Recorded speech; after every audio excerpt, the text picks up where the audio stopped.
Good day mga katropa, ngayong session isang makabuluhang obra ang ginawa natin.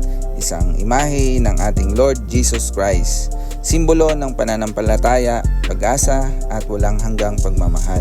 Si Bossing nga pala ay taga Caloocan, isang captain crew sa kilalang restaurant sa Makati. Pinili niya ang design na ito bilang palaala na kahit gaano kabigat ang pagsubok, laging may liwanag at pag-asa sa kanya. Makikita mo dito ang bawat detalye mula sa koronang tinik na sumisimbolo ng sakripisyo hanggang sa cross na nagbibigay ng lakas at pananalig. Isang obra na hindi lang nakaukit sa balat kundi sa puso at pananampalataya ng may suot nito. Dito sa Kuya Jepoy's Tattoo, bawat tinta may kwento. At after ng almost 8 hours ng sakitan at tatuan, ito ang final result. At para sa mga tropa dyan na gusto ng mga ganitong klaseng design, mag-PM lang kayo para sa details at syempre, may big discount kami para sa inyo.